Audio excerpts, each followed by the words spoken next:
नमस्कार, आप देख रहे हैं प्रदेश का सबसे भरोसेमंद news channel India news Uttar Pradesh Uttarakhand और मैं हूं आपके साथ आयुष चित्रांश। लॉकडाउन 5.0 की शुरुआत के साथ ही बंदिशों को शर्तों के साथ अनलॉक कर दिया गया है। यानी कि अब नई गाइडलाइन के मुताबिक चाहे धार्मिक स्थल हो, दुकान हो, बाजार हो, मंडियां हो, शॉपिंग मॉल्स हो, ट्रांसपोर्ट, परिवहन, तमाम तरीके की आर्थिक गतिविधियों को अनलॉक किया गया है और इसीलिए इसको अनलॉक 1.0 भी कहा जा रहा है। लेकिन सरकार के इस फैसले पर विपक्ष सवाल खड़े कर रहा है। विपक्ष का यह कहना है कि जब देश और प्रदेश के अंदर संक्रमण बढ़ रहा हो तो ऐसे में लॉकडाउन को अनलॉक करके जनता की जान को जोखिम में आखिर क्यों डाला जा रहा है। यूपी विधानसभा में भी नेता प्रतिपक्ष राम गोविंद चौधरी के मुताबिक जब देश में कोरोना संक्रमण के मामले 200 थे तब सरकार ने 21 दिन का लॉकडाउन किया। जब संक्रमण का आंकड़ा 2 लाख को पार कर गया तो ऐसे में अनलॉक 1.0 का फैसला सही नहीं है। उनका यह भी कहना है कि शॉपिंग मॉल, रेस्टोरेंट, सैलून खोलने से कैसे लॉकडाउन का पालन होगा। उधर कांग्रेस के पूर्व राज्यसभा सांसद प्रमोद तिवारी ने भी कहा कि सरकार ने जल्दबाजी में लॉकडाउन का ऐलान किया, लेकिन अब लॉकडाउन हटाने के फैसले से स्थिति और ज्यादा भयावह होगी। लेकिन सरकार के मुताबिक अनलॉक 1 में भी सोशल डिस्टेंसिंग का नियम रहेगा, लोगों को जागरूक किया जाएगा क्योंकि बचाव ही महत्वपूर्ण है। और ऐसे में अब सवाल यह है कि क्या अनलॉक 1.0 पर नियत सही है लेकिन नीति नहीं है। इसी सवाल के साथ आज हम एक खास पैनल के साथ बड़ी बहस करेंगे।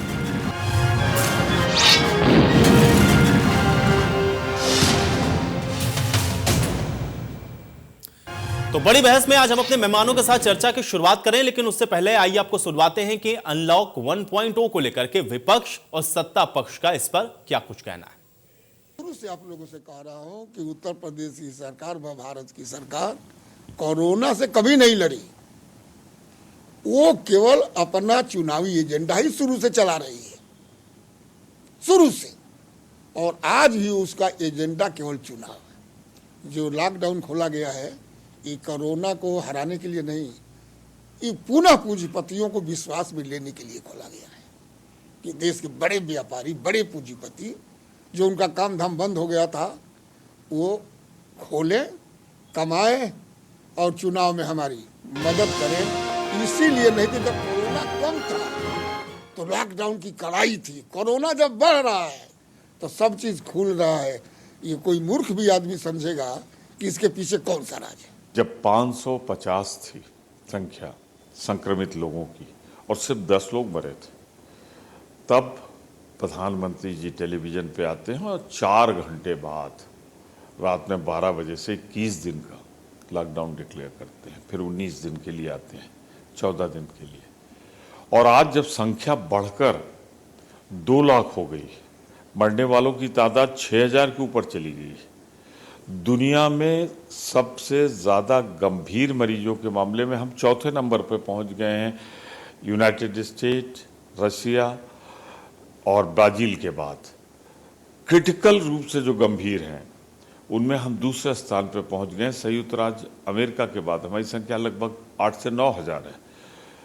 उस समय लॉकडाउन को जिस ढंग से खोला जा रहा है, मैं नहीं जानता कौन सी मेडिकल एडवाइस है, कौन सी तकनीकी बात है, राष्ट्र को विश्वास में लिया जाना चाहिए। ये नहीं समझ में आ रहा देश को हम कितने दिन तक बंद करके रखेंगे।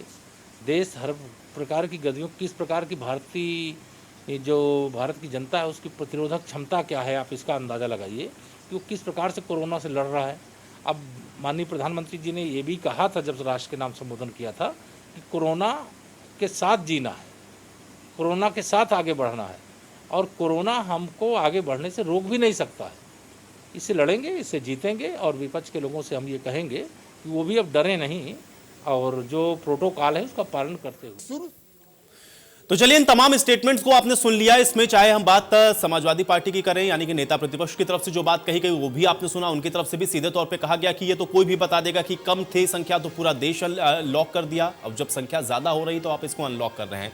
कमोवेश कुछ इसी प्रकार की बात कांग्रेस की तरफ से भी कही गई। सीधे तौर पर उनकी तरफ से भी कहा गया कि कहीं ना कहीं सरकार के पास कोई नीति नहीं है, उनका कोई नियंत्रण नहीं है और इस वजह से इस तरीके के जो फैसले हैं वो लिए जा रहे हैं। और सत्ता पक्ष जो कि इस अनलॉक को भी बता रहा है कि यह जरूरी है क्योंकि अब अगर देश की आर्थिक गतिविधियों को चलाना है तो कोई और उपाय नहीं है। आप कब तक देश को लॉकडाउन की स्थिति में रख सकते हैं, इस बात को कहते हुए इस तमाम बातों का जो जवाब है वो दिया जा रहा था। लेकिन कुल मिलाकर के सवाल दोनों तरफ से बेहद महत्वपूर्ण है। सवाल यह भी बहुत अपने आप में महत्वपूर्ण है कि आखिर किस तरीके से देश को आगे बढ़ाने के लिए जो तमाम गतिविधियां उसको जो छूट दी गई है, ये क्या सही है? और सवाल इसके साथ ये भी सही है कि जब 500 की संख्या थी तब पूरा देश लॉकडाउन था, और आज जब हम 2 लाख को पार करने वाले हैं तो फिर ये अनलॉक क्यों किया जा रहा है? आज इसी पर चर्चा की शुरुआत करते हैं। तमाम मेहमान मेरे साथ जुड़ चुके हैं, उनका परिचय मैं आपके साथ करवा देता हूं। सुरेंद्र मैथानी जी हमारे साथ जुड़े हुए हैं, बीजेपी के विधायक हैं। सुरेंद्र मैथानी जी, बहुत स्वागत है आपका। आदेश भारद्वाज जी हमारे साथ जुड़े हुए हैं, कांग्रेस पार्टी के नेता हैं। आदेश भारद्वाज जी, आपका भी बहुत स्वागत। और अवनीश राजपूत जी हमारे साथ जुड़े हुए हैं, समाजवादी पार्टी के नेता हैं। अवनीश राजपूत जी, आपका भी बहुत स्वागत है। सुरेंद्र मैथानी जी, आपसे ही शुरुआत करते हैं, क्योंकि समाजवादी पार्टी की तरफ से तो सीधे तौर पे आरोप लगा दिया गया, क्योंकि नेता प्रतिपक्ष राम गोविंद चौधरी आज इस बात को कह रहे थे कि आप लोग तो शुरुआत से सिर्फ राजनीतिक मसलों को लेकर के ही चलते रहे, इसके अंदर भी राजनीति ये है कि अनलॉक इसलिए कर रहे हैं ताकि पूंजीपतियों का जो सहयोग है आपको मिल सके और चुनाव में आपको इसका फायदा हो जाए, इसलिए आप अनलॉक कर रहे हैं। मैं चाहूंगा कि जवाब दें इस बात का।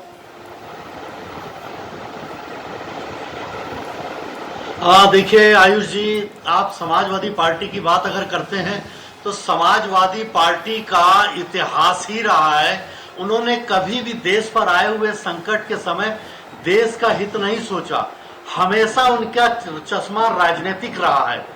आप इस देश की पूरी परिस्थिति उठा करके देखिए कि सीमित संसाधनों के बाद मोदी जी ने लॉकडाउन के माध्यम से इस देश में कोरोना को कंट्रोल करने का काम किया।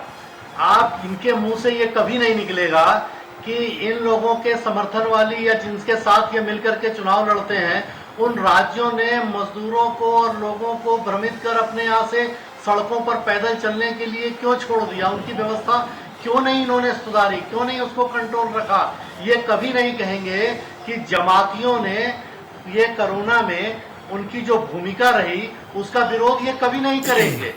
ये व्यवस्था के चूंकि विरोध में इसलिए है कि इनका अपना राजनीतिक जमीन खसक रही है, इसलिए। और मोदी जी की ठीक है सुरेंद्र मैथानी जी, आप बताइए कि उनकी राजनीतिक जमीन खिसक रही है और वो ये कहेंगे कि आपकी राजनीतिक जमीन खिसक रही है, लेकिन इन सब के बीच में एक बहुत वैलिड सा सवाल है जिस पर चर्चा कई बार हो चुकी है। जो सवाल विपक्ष उठा रहा है उसमें भी तो सवाल में भी तो दम है ना, क्योंकि 500 में अगर आप पूरा देश लॉकडाउन करते हैं और 2 लाख के आंकड़ों को हम लोग छूने वाले हों और आप कहें कि अब तो अनलॉक करना पड़ेगा, कोई ऑप्शन हमारे पास चूंकि नहीं है, आर्थिक गतिविधियों को भी चलाना है, तो फिर ऐसे में देश की जनता के सामने तो बड़ी असमंजस स्थिति है ना।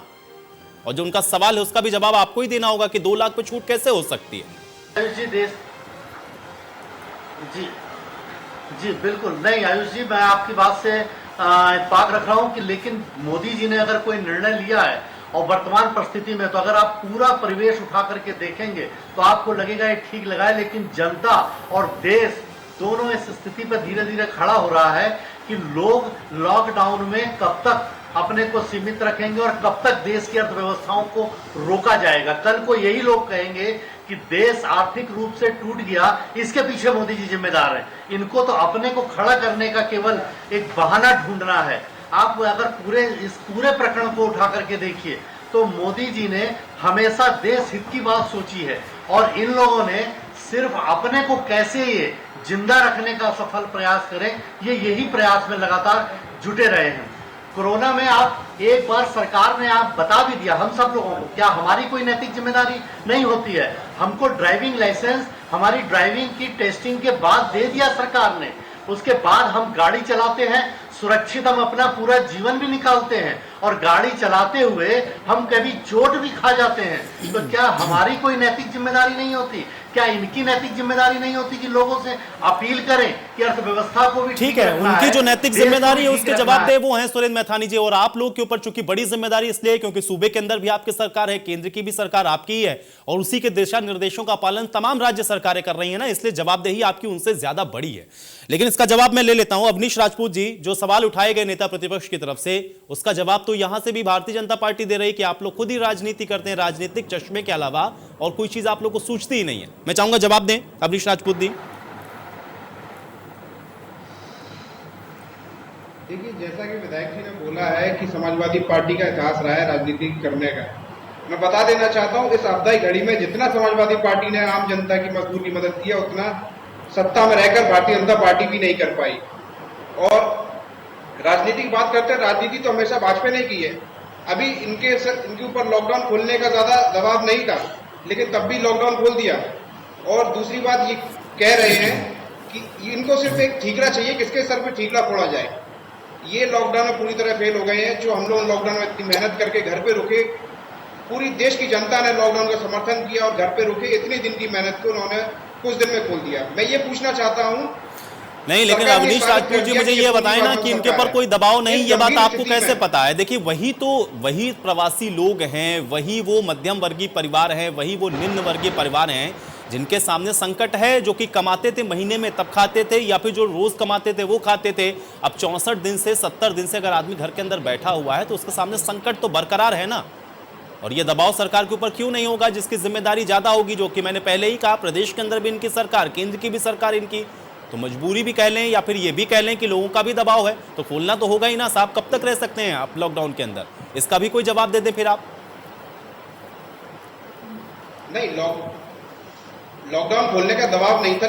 ये जिस तरह से लॉकडाउन खोला गया है कि मॉल्स भी खोल दिए, थिएटर भी खोल दिए, इस तरह का दबाव नहीं था कि मॉल्स खोले जाएं, थिएटर खोले जाएं, कि आम जनता को आपने मौत मरने के लिए छोड़ दिया। इसका मतलब सीधी सी बात ये है, इतना भी दबाव नहीं था कि ये गैर जरूरी चीज है, मॉल्स खोलना और ये सब थिएटर खोलना। और आप जानते होंगे, अब हमने ये भी देखा है, जैसे उत्तर प्रदेश में बसें चल रही है, मैंने खुद अपनी आंखों से देखा है कितना लॉकडाउन का, कितना सोशल डिस्टेंसिंग का फॉलो हो रहा है वहां पे।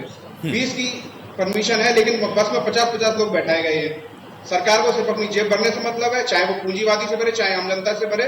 आम जनता को बस मरने के लिए छोड़ दिया गया है। बस राजनीति में आम जनता इनको याद आती है, बाकी पूरी जनता इनके लिए कुछ नहीं है। ठीक है, आदेश भारद्वाज जी, मैं चाहूंगा कि आप भी जवाब दे दें, क्योंकि आरोप प्रत्यारोप दोनों तरफ से हो रहे हैं। आप लोगों की तरफ से भी यही सवाल उठाया गया कि 500 पर देश आप लॉकडाउन करते हैं, 2 लाख होने वाले हैं, तो आप फिर उसको कह रहे हैं कि अब अनलॉक करना पड़ेगा क्योंकि हमारे पास अब कोई ऑप्शन नहीं है। अब कैसे देखा जाए इसको? आयुष जी, मैं बड़े अदब के साथ कहना चाहता हूं कि आदरणीय प्रधानमंत्री जी ने 24 मार्च को कहा था कि कोरोना को हरा देंगे और मुझे 21 दिन का समय दे दो, और 18 दिन के अंदर महाभारत खत्म हो गया था। 24 मार्च की ये बात है, और 571 पेशेंट उस दिन जो थे वो हिंदुस्तान में थे। 21 दिन के बाद 14 अप्रैल को 11,000 लगभग केस थे, और आदरणीय प्रधानमंत्री जी ने कहा कि जान है तो जहान है, मुझे 14 दिन और दें, और 14 दिन भी लोगों ने दिए। 3 मई को 42,000 केस हो गए थे, लेकिन सरकार को लगा कि गंभीर समस्या है, हमें लॉकडाउन को और बढ़ाना है, और 17 मई तक बढ़ा दिया जाता है। 17 मई को 95,000 केस थे भारत के अंदर, लेकिन सरकार गंभीर थी या क्या था, लेकिन सरकार को लगा कि गंभीर समस्या है और हमें लॉकडाउन को और बढ़ाना चाहिए, तो 30 मई तक के लिए बढ़ाया। आज देश के अंदर 1,90,000 से ज्यादा केस हैं, और हॉस्पिटलों में किस तरह की व्यवस्था है, बहुत सारी दिक्कतें हैं, लोगों का एडमिशन नहीं हो रहा, लेकिन प्रधानमंत्री ने लॉकडाउन को खोल दिया। तो हम सिर्फ प्रधानमंत्री से और सरकार से जानना चाहते हैं कि 500 केस के ऊपर क्या सरकार ने सोचा था, और आज 1,90,000 केस पे पूरे देश को खोल दिया है, तो वो कौन सी स्ट्रेटेजी, कौन सी रणनीति सरकार ने बनाई थी?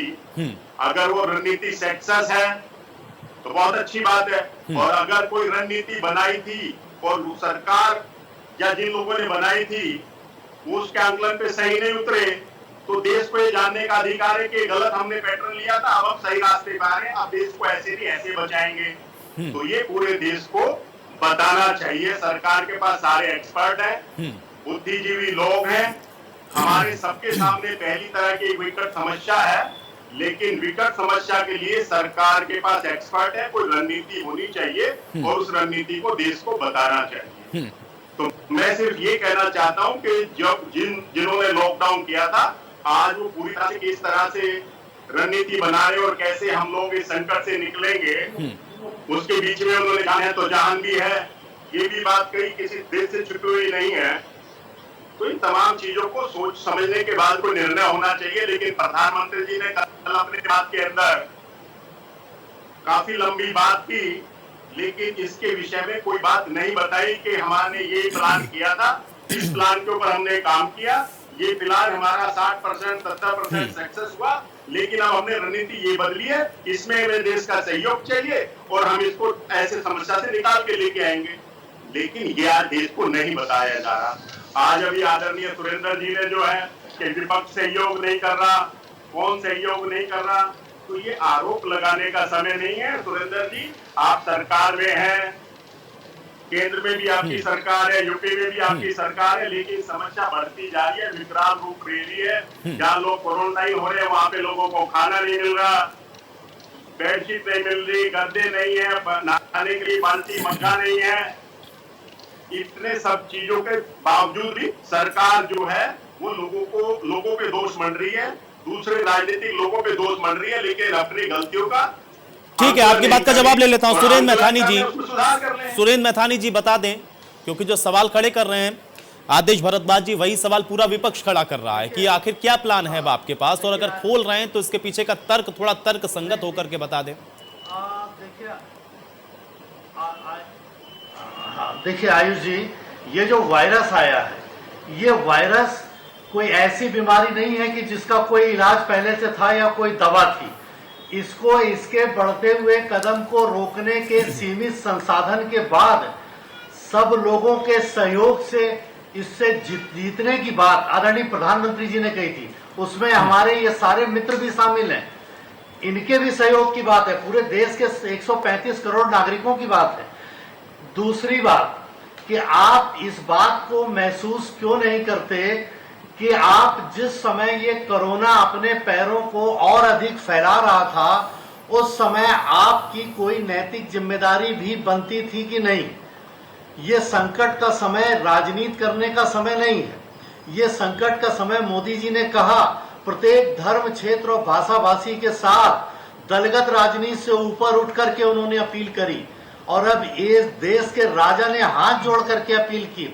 हमारी भी नैतिक जिम्मेदारी बनती थी कि कहीं से अगर लोगों को इस प्रकार से भड़काकर सड़कों पर छोड़कर और सरकार के विरुद्ध, एक देश के विरुद्ध एक इस प्रकार का वातावरण बनवाने के प्रयास में हम कोई भी लोग, मैं किसी का नाम नहीं लेता, लेकिन हमें शामिल नहीं होना चाहिए। इस भीषण संकट में हमें सरकार के साथ और उनके निर्देशों का और जो WHO का जो निर्णय है, जो उनके निर्देश हैं, उनका पालन करना चाहिए। मैं एक छोटा सा प्रश्न आपसे जानना चाहता हूं अपने ज्ञानवर्धन के लिए, कि जिस समय आपको याद होगा 13-14 तारीख को जब जमातियों की एक बड़ी खबर इस देश ने देखी, मैं समाचार पत्रों ने दिखाया है, टीवी चैनलों ने दिखाया है आयुष जी, आपने भी दिखाया आयुष जी, तो उस समय इन लोगों की जवान पर ताले क्यों लग गए थे, ये कोरोना कैसे बढ़ा इस देश में, इस पर इन्होंने चिंता क्यों नहीं व्यक्त करी। जिस प्रकार की ये चिंता आज व्यक्त कर रहे हैं, ये चिंता जमातियों के द्वारा जब बढ़ाई जा रही थी उस समय क्यों नहीं करी। ये चिंता उस समय क्यों नहीं करी जब मेडिकल टीम पर पथराव हो रहा था और कोरोना को बढ़ाने में वहां के प्रबुद्ध लोगों से भी इनकी अपील नहीं हो पाई। उस समय इनकी जवान पे ताले क्यों लगे थे।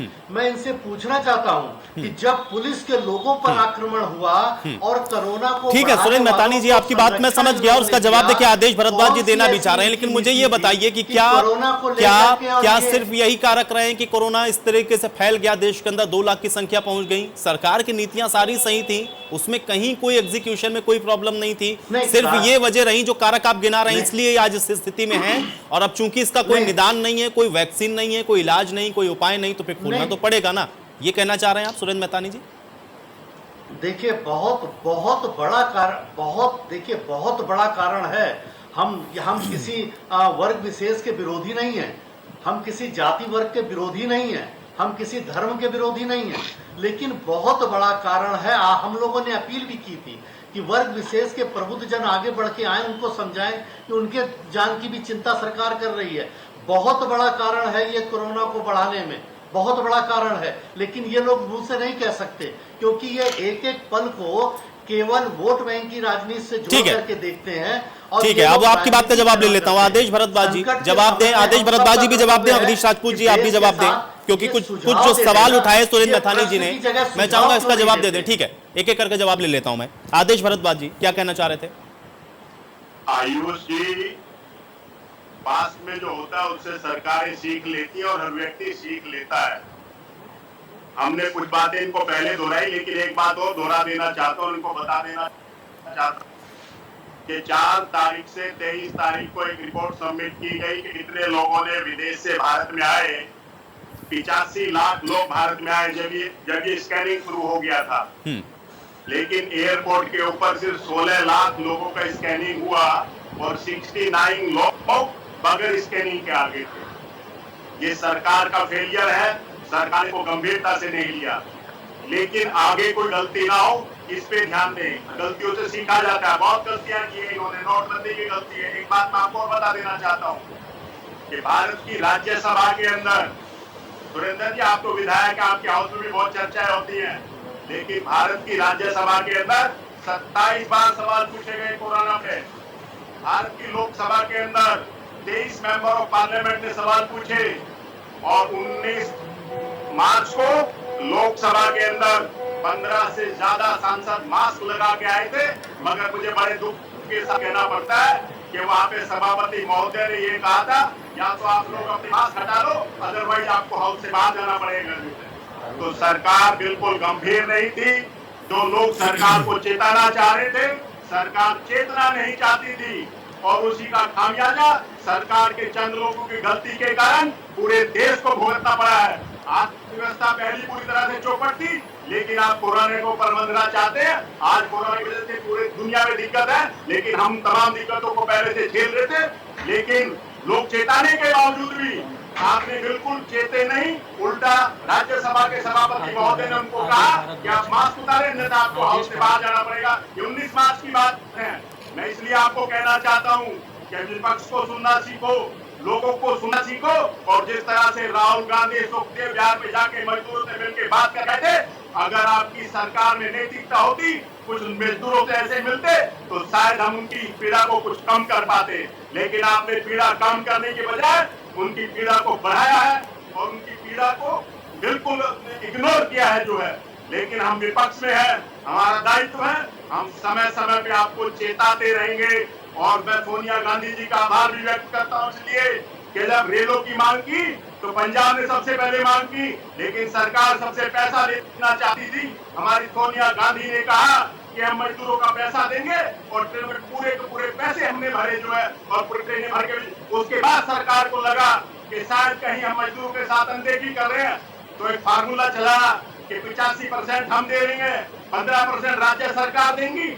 आज भी मजदूर अपने पैसे दे के जा रहे हैं और कोर्ट को कहना पड़ा कि मजदूरों को ट्रेनों में और बसों में फ्री लेके जाइए और उनके खाने की उनकी व्यवस्था कीजिए। तब भी सरकार कहीं ना कहीं लापरवाही कर रही है। आज भी पटना की ट्रेन में जो लोग बैठे हैं वो टिकट लेके बैठे हैं। ये गूंगी और बहरी सरकार है।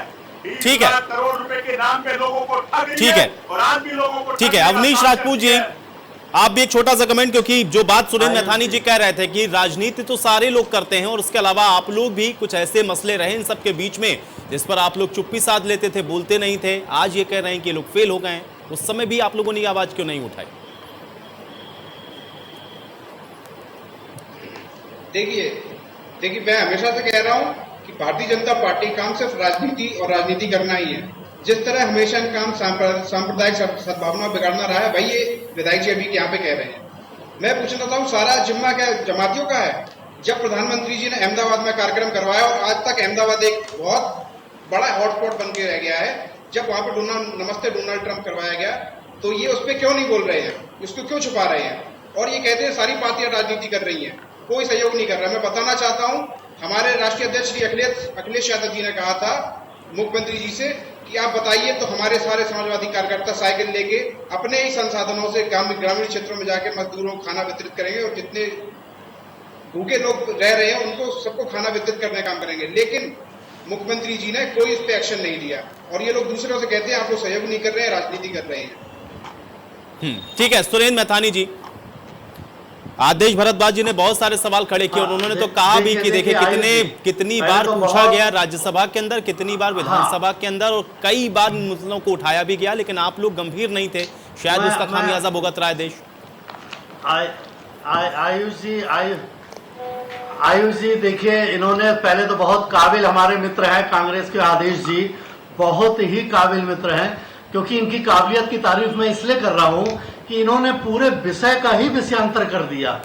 मेरे प्रश्नों के उत्तर से ये कतरा गए, न इन्होंने जमातियों पर कुछ बोला, ना इन्होंने मेडिकल टीम पर हमला वालों पर कुछ बोला, ना इन्होंने पुलिस पर हमला करने वालों पर कुछ बोला, और इन्होंने ये भी नहीं बोला कि राजस्थान और महाराष्ट्र से इन्होंने लोगों को क्यों छोड़ दिया, अपने तो स्टेटों में इन्होंने क्यों नहीं लोगों की चिंता की, इसमें भी नहीं बोला।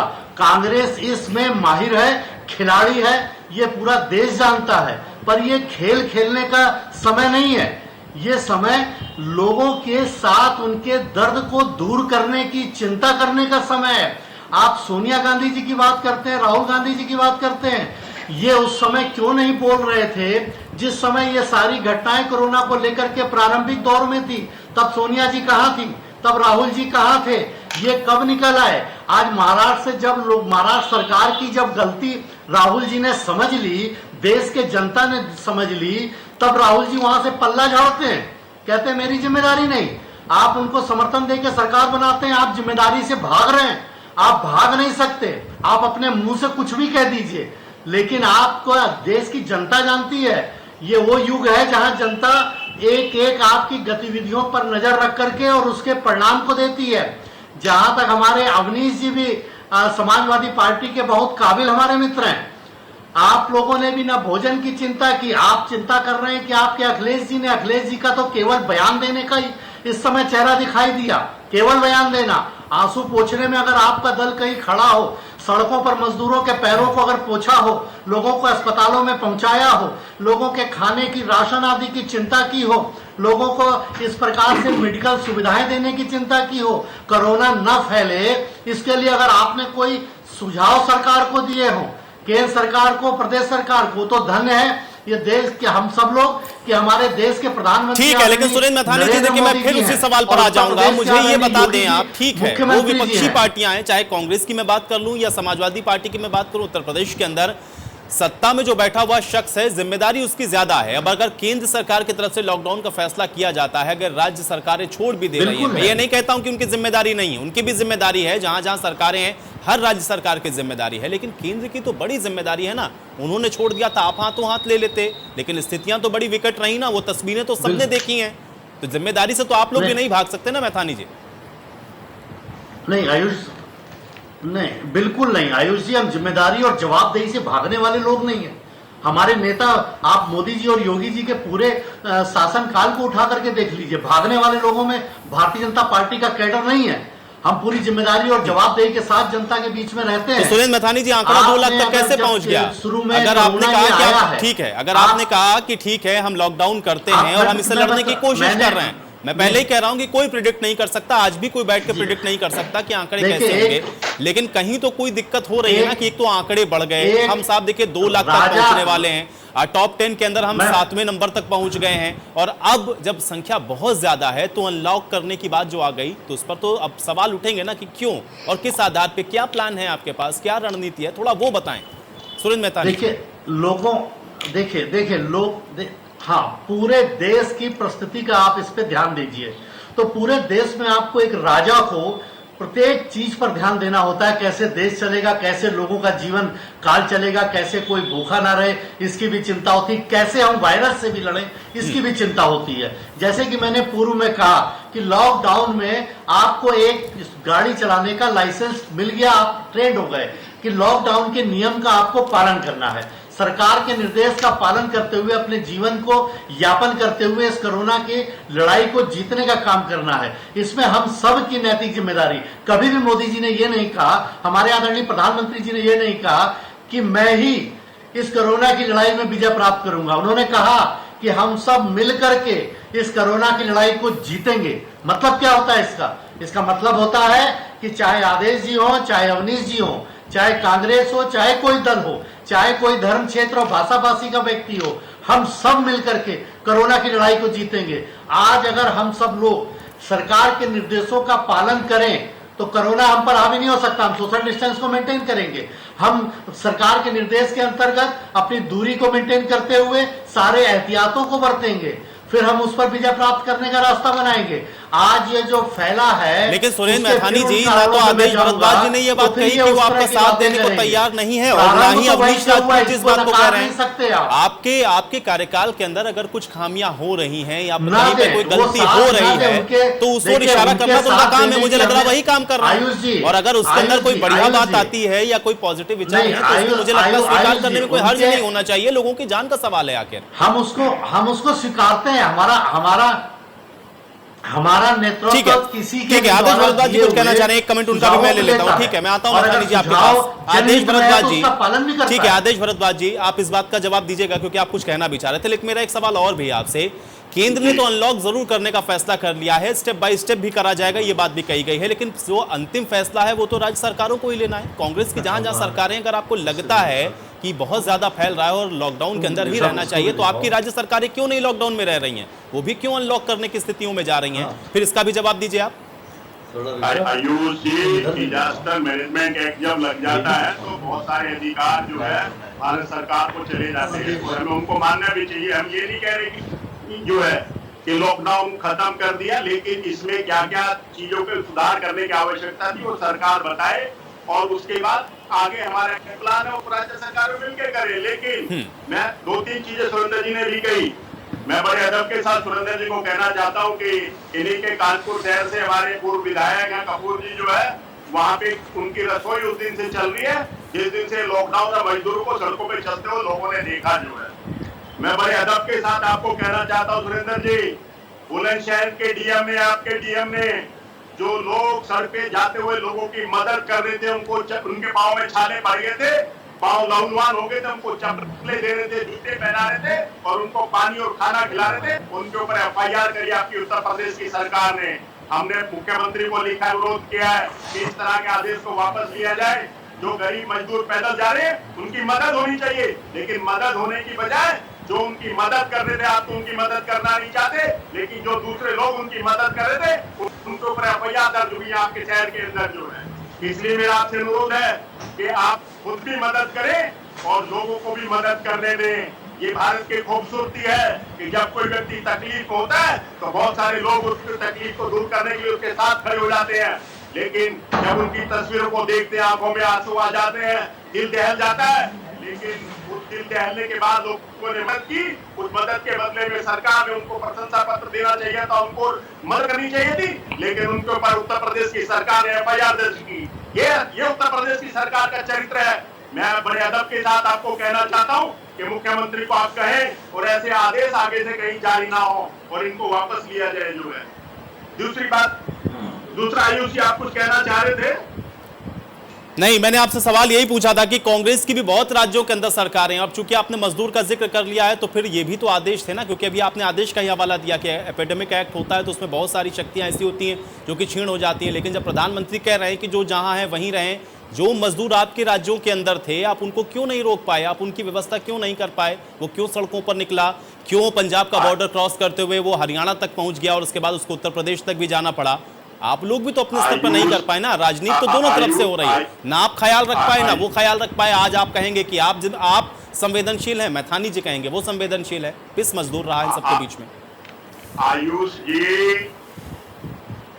सच्चाई ये है कि 24 तारीख को आदरणीय प्रधानमंत्री जी 8:30 बजे टेलीविजन पे आते हैं और 8:29 पे अनाउंस कर देते हैं कि रात को 12 बजे से जो है पूरे देश में लॉकबंदी है, तालाबंदी है।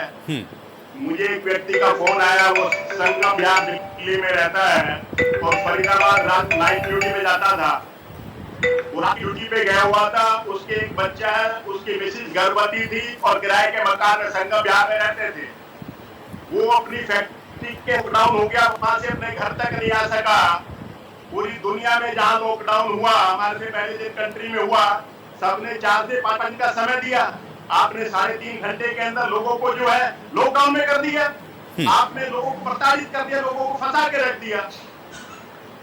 तो ठीक है, ये सिर्फ और सिर्फ एक गलत निर्णय। ठीक है, आपके हिसाब से गलत निर्णय। ठीक है, मैं इसका जवाब अब ले लूंगा। ठीक है, अवनीश राजपूत जी, अगर सरकार के अंदर समाजवादी पार्टी इन सबके बीच में कहां थी, ये भी सवाल उठ रहा था। आप कह तो रहे हैं कि अखिलेश यादव ने ये कहा, ये करने को कहा, लेकिन कार्यकर्ता तो आपके हर जिले, हर ग्राम, हर बूथ स्तर तक पर है ना। अगर मदद करने पर आ जाते तो मदद के लिए तो कोई नहीं रोकता आपको, लेकिन सिर्फ कहना या फिर ट्वीट कर देने से तो मदद नहीं हो जाएगी ना।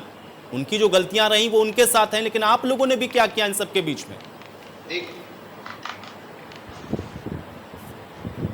देखिए, सबसे पहले तो मैं सुरेंद्र मैथानी जी को बता देना चाहता हूँ, आप लोगों को बता देना चाहता हूँ आयुष जी, कि सत्ता का देखिए स्वरूप कितना चढ़ गया है कि विपक्ष ने जो मदद की उसको भी नकार दिया है। और जितने भी मृतक हुए इस आपदा में, अखिलेश यादव जी ने सबको 1-1 लाख रुपए दिया, आपने खुद देखा होगा। दूसरी बात, मैंने खुद अपनी नजरों से देखा, मैंने खुद जाके लोगों की मदद करी है, चाहे वो शुरुआत में मजदूर पलायन कर रहे हो, चाहे अभी मजदूर पलायन कर रहे हो। अभी 2 दिन पहले खुद एक आंधी तूफान में एक गरीब का घर ढह गया था, उसमें मैंने खुद मदद करी। और ऐसे मेरे सारे कई जैसे कार्यकर्ता हैं, मैं कई सारे कार्यकर्ताओं को फॉलो कर रहा हूं, मैं देख रहा हूं कि कई सारे कार्यकर्ता मेहनत कर रहे हैं, लेकिन ये सुरेंद्र मैथानी जी को नहीं दिखेगा, ये आम जनता देख रही है। और दूसरी बात मैं ये कहना चाहता हूं कि कितनी चालाकी से देखिए इन्होंने आपके टॉपिक का रूपांतरण कर दिया, आज की बहस का रूपांतरण कर दिया। बहस की लॉकडाउन 5 खोलना जरूरी था क्या? मैं बता देना चाहता हूँ, जिस तरह ये लोग भारतीय जनता पार्टी वाले हर चीज पे, इनके कार्यकर्ता हर चीज पे इनके पास तर्क है। ये कह रहे हैं अमेरिका में भी तो फैल रहा है, ये देखिए स्पेन ने कैसे कंट्रोल किया, फ्रांस ने कैसे कंट्रोल किया। आपके पास कोई ठोस रणनीति तो है नहीं। अगर ठोस रणनीति आपके पास है इस लॉकडाउन 5 को खोलने के लिए, तो उसको जनता के सामने रखिए, तब आप लॉकडाउन खोलिए। ठीक है अवनीश राजपूत जी, मुझे लगता है सुरेंद्र मैथानी जी के पास नहीं है, लेकिन समाजवादी पार्टी के पास अगर कोई ठोस रणनीति है, या आपको लगता है कि लॉकडाउन रहना चाहिए था, नहीं अनलॉक होना चाहिए था, तो वो व्यवस्था क्या होनी चाहिए थी, आप ही बता दें। मैं मैथानी जी से जवाब ले लूंगा। मैथानी जी वो प्रधानमंत्री तक भी बात पहुंचेगी, हमारे माध्यम से भी पहुंचेगी, हो सकता है बढ़ जाए। क्या होना चाहिए, व्यवस्था क्या होनी चाहिए? सिर्फ कहने से कि साहब खराब था तो काम नहीं चलेगा, बेहतर क्या हो सकता था वो बताइए साथ में। देखिए, हम जैसा कि हमेशा जानते हैं कि जब भी देश पे कोई संकट नहीं होगा, इनके पास जवाब नहीं होगा। रिसर्च करी जाती है, जिस तरह से आप रिसर्च क्यों नहीं करवाते? आप संसद, आप जिस तरह से कमेटी बना के विदेश भेजी जाती है, और विदेश नहीं भेजी, आपके वहां पर राजदूत है, उनसे पता करिए कि इटली ने कैसे कंट्रोल किया, फ्रांस ने कैसे कंट्रोल किया। लेकिन नहीं, वो सब नहीं करना है, खाली राजनीति करनी है। जनता के बस कान को सुकून देने के लिए लाखों करोड़ों को पैकेज की घोषणा कर देनी है, और आम जनता के लिए उसमें से कुछ नहीं रखा है। ठीक है, आप भी, आपके पास भी इसका कोई जवाब नहीं है, बस सिर्फ वहां पर जाकर रिसर्च करना चाहिए। और मुझे लगता है कि आपको भी थोड़ी जानकारी बढ़ा लेनी चाहिए। वो लोग कंट्रोल नहीं कर पाए हैं, आंकड़े में थोड़ी कमी जरूर वहां पर आई है, आज भी स्थितियां वहां पर भी बहुत विकट हैं, थोड़ा सा और उसको पढ़िए आप, सुरेंद्र मैथानी जी। लेकिन सवाल आपसे, आपके साथ भी यही रहेगा, और अभी भी क्या ये माना जाए, क्योंकि आंकड़े तो लगातार बढ़ रहे हैं, इसमें कोई शको शुबा नहीं है, आंकड़े भी बढ़ रहे हैं, स्थितियां भी लगातार हम लोग देख रहे हैं कि आए दिन इस तरीके के जो केसेस हैं, जहां पर नहीं भी होते थे, अब वहां पर भी धीरे धीरे सामने आ रहे हैं।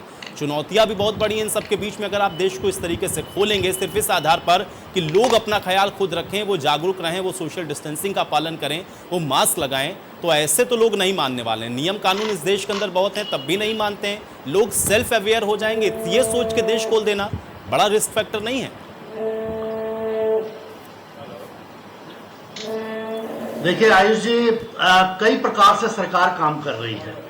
सरकार एक तरफ अपने तंत्र के माध्यम से, सरकार के माध्यम से लोगों को राहत देने का काम, हर प्रकार से अर्थव्यवस्था को लाइन पे लाने का काम, आगे लोगों को रोजी रोजगार के साधन मिले, देश आर्थिक रूप से मजबूती की दिशा में बढ़े, कोरोना को लेकर के वैक्सीन बनाने के काम में बराबर लगातार चिंता प्रधानमंत्री जी के द्वारा की जा रही है। ये सब इनको दिखाई नहीं देगा। इनको तो केवल 1-2 उदाहरण भोजन के दिए और ये यही कहेंगे कि उत्तर प्रदेश सरकार ने खाना खिला रहे हैं तो FIR। अरे इनको वीडियो देखना चाहिए, चैनलों में दिखाया गया। मैं आदित्य जी के, आदेश जी के की बात को मैं क्या कहूं, चैनल पर देखिए आप कि आप लोग भोजन करा रहे हैं या केवल फोटो खिंचवा रहे हैं, लोगों की भीड़ लगवा रहे हैं। कोरोना को बढ़ाने में वो बेचारे जो भूखा है, जिसको रोटी चाहिए, आप रोटी दें, आपका बहुत सम्मान, लेकिन रोटी देने के बहाने आप केवल अपना फोटो छपवाएं और अपनी पार्टी को प्रचारित करें, और उस बहाने आप प्रचारित भी करें, हमें कोई आपत्ति नहीं, लेकिन आप उस सुरेंद्र मैथानी जी प्रचारित तो सभी कर रहे थे ना, प्रचार करने में कौन पीछे था? ऐसा तो नहीं था ना कि भारतीय जनता पार्टी की तरफ से अगर दिया जा रहा था तो प्रचारित नहीं हो रहा था, कांग्रेस की तरफ से हो रहा था तो प्रचारित नहीं हो रहा था, जो जा रहा था वो प्रचारित कर रहा था। लेकिन उससे मुझे कोई एतराज नहीं, आप करें प्रचारित, उस भूखे तक रोटी पहुंच जाए इस संकट काल में, ये बहुत बड़ी चुनौती थी। लेकिन मुझे इस बात का जवाब देना कि रणनीति हाँ, क्या मुझे है, उसमें क्या कोई प्लान आपत्ति नहीं, है आप कुछ भी और करें। कैसे लोग भरोसा कर लें, क्योंकि 500 पर आपकी बात को माना था इस देश ने, प्रधानमंत्री की बात को माना देश ने। आज भी 2 लाख जब लोग आंकड़े हो गए हैं, आप देश खोल रहे हैं, तब भी लोग मान रहे हैं, लेकिन भरोसा है ना आपके ऊपर। और अगर ये आंकड़े और ज्यादा बढ़ते हैं, स्थितियां और विकट होती हैं, तो फिर जिम्मेदारी कौन लेगा उसकी? तब तो ये विपक्षी पार्टियां भी जिम्मेदार नहीं होंगी उसके लिए। आप ही का तो निर्णय है ना ये। और क्या प्लान है आपके पास? यही सवाल पूछ रहा है पूरा देश इस समय आपसे। बिल्कुल देखें आयुष जी, जो भी उसके लिए एहतियात है, मैंने कहा कि कई स्तर पर हमारी सरकार काम कर रही है। आदरणीय मोदी जी और आदरणीय योगी जी कई स्तरों पर काम कर रहे हैं। एक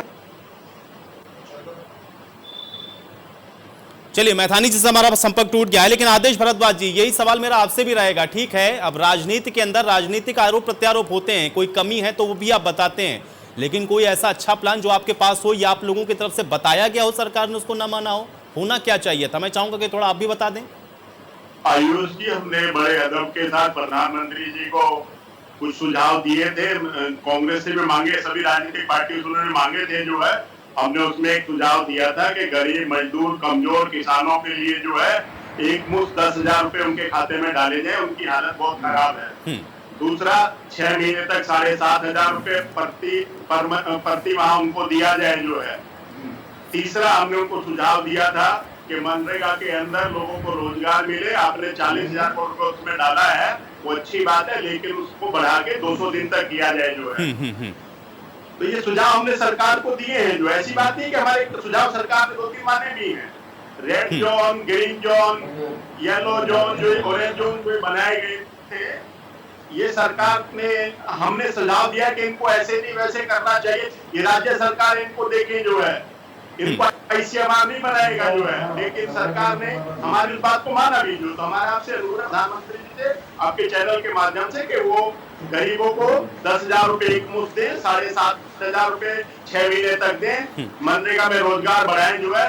और जो ये ठीक है, ठीक है, आपकी कुछ बातों को माना भी गया, कुछ बातों को नहीं भी माना गया। जो सुझाव अच्छे होते हैं या सरकार को जो फिजिबल लगता है उसको मानती है। लेकिन मुझे बताइए, आज के मूल प्रश्न पे मैं फिर आता हूं। लॉकडाउन 5.0 भी है और अनलॉक 1.0 भी है, आपके हिसाब से होना क्या चाहिए था? विपक्षी पार्टी होने के नाते, देश की सबसे बड़ी और पुरानी पार्टी होने के नाते, आपको क्या लगता है कि होना चाहिए अनलॉक, नहीं होना चाहिए, लॉकडाउन की स्थिति में ही रहना चाहिए? मौजूदा स्थिति को देखते हुए क्या कदम उठाए जाने चाहिए थे जो सरकार ने नहीं उठाए, आपको लगता है कि करना चाहिए? मैं चाहूंगा उसको भी बताएं साथ में फिर। आयुष जी, मेरे से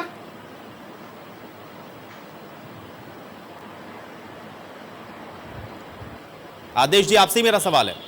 हाँ, तो आयुष जी, मैंने इसीलिए शुरू में कहा था कि जब 24 मार्च को लॉकडाउन किया तो 571 केस थे, तो सरकार ने क्या रणनीति बनाई थी? सरकार हमें शेयर करे ना। 14 तारीख को जब दोबारा 11,000 केस थे, 11,485, तो सरकार ने कहा था कि 14 दिन का समय। नहीं आयुष जी, विषयांतर डिबेट दूसरी दिशा में ले जा रहे हैं। नहीं, सुनील मैथानी जी, मैंने इसीलिए उनसे पूछा ना, वो प्लान बताएं, और जब उनको प्लान बताना होगा तब वो पूछेंगे ना कि आपका पहला प्लान क्या था। इसका जवाब भी आपको देना पड़ेगा, क्योंकि आप अनलॉक करेंगे तो लॉकडाउन का प्लान क्या था, वो जवाब भी आपको देना होगा। और वो यही तो कह रहे हैं, आप पहला प्लान बता दीजिए तो वो आगे का प्लान बता देंगे। कुल मिलाकर के राजनीतिक आरोप प्रत्यारोप हो रहे हैं, ये सब समझ रहे हैं और मुझे भी समझ में आ रहा है। ठीक है, अवनीश राजपूत जी, ये भी आप भी जरा बता दें, क्योंकि आपसे भी मैंने पूछा तब आपने भी यही बात कही कि देखिए साहब, सरकार को ये करना चाहिए, ऐसे करना चाहिए, लेकिन कोई प्लान आप भी नहीं बता पाए। मुझे ये बताएं कि सिर्फ राजनीति करने से तो इसका हल नहीं होगा। अभी आप ये भी कह रहे थे कि अब ये मॉल नहीं खोलने चाहिए, थिएटर नहीं खोलने चाहिए, तो वो एक लिस्ट बता दीजिए, क्या खोलना चाहिए था, क्या नहीं खोलना चाहिए था। बहुत सारी चीजें राज्य सरकार के हाथ में, वो बंद कर देंगे। आप बताएं क्या खुलना चाहिए, क्या नहीं खुलना चाहिए, और नहीं खुलना चाहिए तो क्यों नहीं खुलना चाहिए? अवनीश राजपूत जी। देखिए, मेरा तो ये मानना है, अभी हम लोग इस स्थिति में नहीं है, क्योंकि केसेस इतने ज्यादा हो गए हैं कि पूरा देश एक तरह से खोल दिया जाए। मेरा ये मानना है, जो स्थिति लॉकडाउन 3 में थी वही स्थिति होनी चाहिए। जो चीजें लॉकडाउन 3.0 में खुली हुई थी, उसी तरह से हम लोग चलना चाहिए। और गरीबों को ज्यादा से ज्यादा मनरेगा में काम देके उनके लिए खाने की समस्या उत्पन्न ना हो, उनके लिए रोजगार की समस्या उत्पन्न ना हो, उतना हमें करना चाहिए। ठीक है अवनीश राजपूत जी, लेकिन आपकी जानकारी के लिए बता दूं कि जो तमाम चीजें खोलने की बात कही गई उसमें ऊपर से लेकर के नीचे तक और अंतिम पायदान तक भी जुड़े हुए बहुत सारे लोग ऐसे हैं जो उसके साथ जुड़े हुए होते हैं और उनकी रोजी रोटी भी उसी के साथ जुड़ी हुई है। यही एक समस्या है सरकार के सामने, इसलिए भी उनको खोलने की बात हो रही है और हर एक को सरकार मदद कर दे ये भी तो पॉसिबल नहीं है। थोड़ा सा सोचिए। 3.0 तक ठीक है, 3.0 में बहुत सारी स्थितियां ऐसी थी जिसका लोगों ने वेट कर लिया, अब उसके बाद तो नहीं कर सकते ना। यही तो मूल प्रश्न है ना कि अगर 70 दिन हो जाएं, लोगों के पास रोजी रोटी का संकट हो तो फिर ऐसे में क्या किया जाए? बंद तो नहीं रख सकते ना हमेशा, खोलना तो आपको पड़ेगा आज नहीं कल। मैथानी जी जवाब दें। आदेश भारद्वाज जी ने भी जो बात कही, अवनीश राजपूत जी ने भी जो बात कही, ठीक है अवनीश राजपूत जी, खोलना पड़ेगा, कोई ऑप्शन नहीं है। सरकार कह रही है इस बात को क्योंकि लोगों को रोजगार देना है, उनको पैसे भी देने, इसलिए खोलना पड़ेगा। आपके पास कोई बेटर प्लान है तो वो बताइएगा, नहीं है तो आप शांत रहिए। मैथानी जी बताइए। बिल्कुल बिल्कुल आयुष जी, देखिए बहुत सारी योजनाएं, मैं इनको बताऊंगा तो डिबेट का समय कम पड़ जाएगा। और हमारे यहाँ उत्तर प्रदेश सरकार ने, योगी जी ने 11 लाख प्रवासी मजदूरों को रोजगार देने के लिए सरकार में इंडस्ट्री के साथ कई समझौते किए हैं। आप सर 11 लाख प्रवासी मजदूरों के लिए फिक्की, इंडिया इंडस्ट्रीज एसोसिएशन और तमाम जो वित्तीय स्थिरता और जीवन यापन दोबारा से सुलभ हो पाए, इसकी पूरी व्यवस्था की है। 18 लाख श्रमिकों की स्किल मैपिंग के साथ सरकार की तरफ से की जा चुकी है। साफ निर्मला सीतारमण जी के भी देखिए, अगर 3 लाख के कोलेटरल फ्री लोन स्कीम का लाभ प्रदेश में 57,000 MSME ने लिया है। इससे रोजगार आएगा, लोग वर्तमान परिस्थिति से उभर पाएंगे। क्वारंटीन किए जाने पे भी हम सारी उनकी व्यवस्था कर रहे हैं। अब तो 15 दिन का खाद्यान्न भी उन्हें घरों तक पहुंचाते हैं। जिनको बाहर से लोग आ रहे हैं उनको हम पूरी उनकी थर्मल स्क्रीनिंग करके फिर 15 दिन का मैथानी जी, एक बड़ा बेसिक सा सवाल होता है और मैं हर बार हर चर्चा में सवाल जरूर पूछता हूं सत्ता पक्ष से। मैं आपसे भी ये सवाल जरूर पूछूंगा क्योंकि एक बड़ा लंबा समय आप लोगों को भी हो गया आप सत्ता के अंदर, सिर्फ ये कहने से कि इनकी वजह से ये काम नहीं हो पाया अब नहीं चलेगा। मुझे ये बताएं कि इतने सारी घोषणाएं योजनाएं आप लोग पहले भी बनाते रहे, इस महामारी के काल में भी जो बड़े बड़े पैकेज का ऐलान आप लोगों की तरफ से किया गया, उसका असल फायदा मिलना शुरू कब होगा, कैसे होगा, कब तक पहुंचेगा? थोड़ा सा इसको फ्रेमिंग करके मुझे बता दें क्योंकि ये आंकड़े बहुत बड़े होते हैं, लोगों तक पहुंचता कितना है ये सच्चाई सबसे छुपी नहीं है। मुझे ये बताइए कि इतना बड़ा जो पैकेज दिया गया है उसका असल फायदा मिलना कब शुरू होगा? देखिए आयुष, अब मिलना शुरू हो चुका है। आप देखिए 500-500 रुपए कब खातों में चले गए, 1000-1000 रुपए कब खातों में चले गए, दूसरी किस्त भी चली गई, तीसरी जाने की तरफ है। जो अभी निराश्रितों के लिए अगर उनके कहीं पर अंतिम संस्कार भी किसी जो निराश्रित है उसके लिए तक सरकार ने 5000 रुपए देने की व्यवस्था की है। 1000 रुपए की मदद तो कई हो गई। आप ग्रामीण इलाके में जाइए तो वहां पर भी 1000 रुपए के दिए जा रहे हैं। आप उनको रहने की व्यवस्था, उनके दोबारा मैथानी जी, फिर अगर इतना कुछ हो गया तो इतना बड़ा पलायन क्यों हुआ? इतना पलायन क्यों हुआ? अगर लोगों को वित्तीय सहायता उनके अकाउंट में आप डायरेक्ट ट्रांसफर करके दे रहे थे तो मुझे लगता है कि थोड़े दिन तो और रुक सकते थे ना। इतनी भारी संख्या में अगर पलायन हो जाए, लोग ये कहें कि हमको खाने के लिए नहीं है, हम दूसरे पे डिपेंडेंट हो गए, तो मुझे लग रहा कहीं तो दिक्कत हो रही, या तो पहुंच नहीं रहा, या तो बीच में कहीं अटक जा रहा, या तो फिर योजनाएं हैं पहुंचती नहीं लोगों तक। इसका जवाब दे दे, मैं चर्चा समाप्त करूंगा। फिर मैं आपकी बात से आयुष जी पूरी तरह सहमत हूं। मैं पूरी तरह सहमत हूं आपकी बात से आयुष जी कि जो ये दिक्कत प्रारंभ हुई, इन्होंने अपने राज्यों में जहां इनकी सरकार थी, आप प्लान को उठा करके देखिए ना, हमारी डिबेट को पूरा देश देख रहा होगा।